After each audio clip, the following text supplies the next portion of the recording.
And the following week, the Lions play Tampa. And I think we should talk about Baker Mayfield only in the context of the football game. And I think the week after that, it's Arizona, and we'll talk about Kyler Murray, and then it's Dallas, and we'll talk about Dak Prescott, and so on and so forth.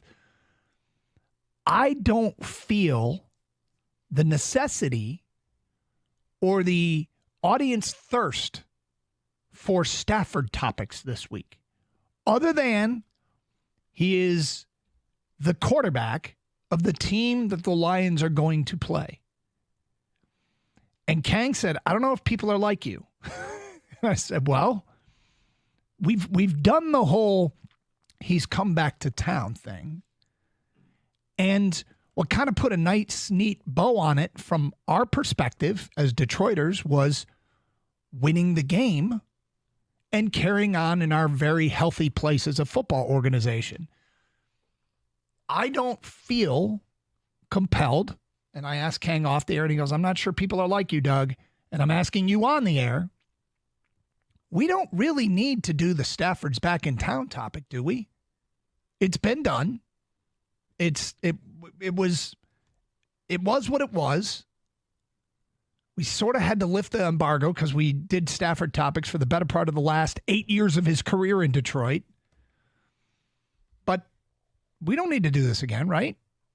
Or do you disagree? I would disagree.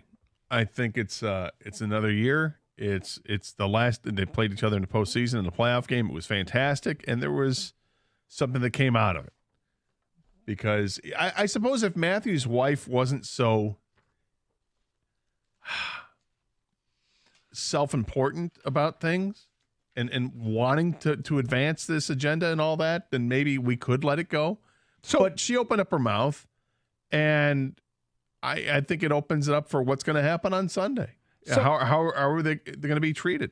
Because it is something that's going to be talked about. I feel like I'm doing Matthew Stafford a solid, but also doing myself a real service as well.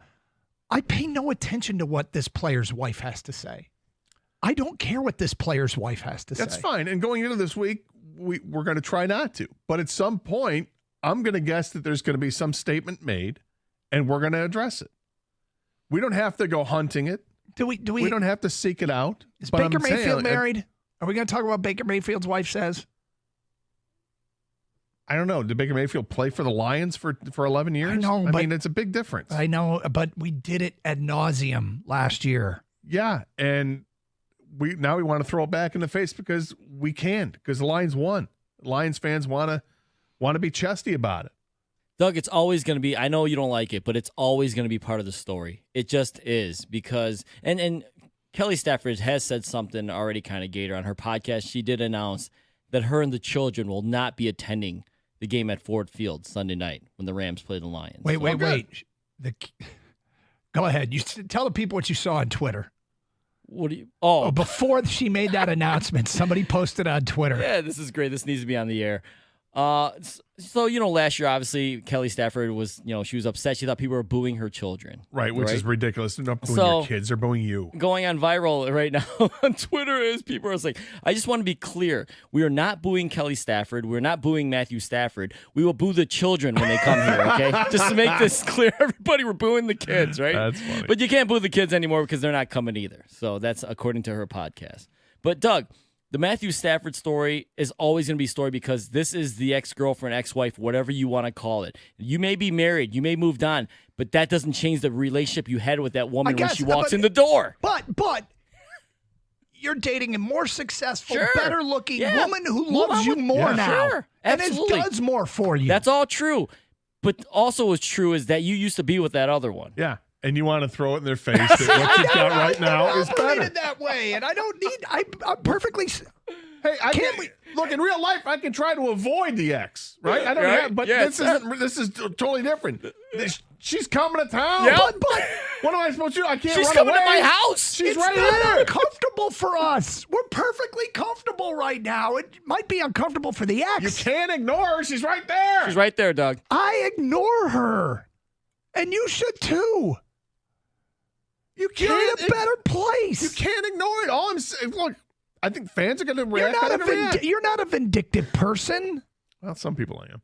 But no, I have no real ill will towards Stafford. But here's the thing. You could fuel it up if you wanted to. Somebody asked to leave. Somebody wanted out. Okay? Yep. And it's been much to the betterment of the Detroit Lions. It was also to the betterment of the Rams. They won a Super Bowl. But we got Goff. We got to restart. We had a couple first-round picks out of it. We parlayed that into more picks, and now we've built this team up to where they have arguably the best roster in football. I love what's happened. It doesn't mean I'm not going to rub the nose into it. See, I'm not feeling the necessity to do that. You that doesn't improve. And that's it fine. doesn't improve but how my did you day start in this any way. conversation? How did you start this conversation? I don't remember. That was You 4 said minutes maybe. ago. You said maybe I'm different. I think I said maybe I'm wrong. But either way, yes. Either way, yes, you're different and you're wrong. So you think not only should we do it, you think people thirst for Stafford content this week? I think people desperately want to rub it in his face that he chose to leave and the Lions are better off because of it. Okay. Yeah. So have at it, man. Well, there's 3 of us that determine the topics. Well, that's not true. The fans determine the topics. I guess we'll find out how important it is to them. As the week carries on, it's Karsch and Anderson, Open Lines, 97.1.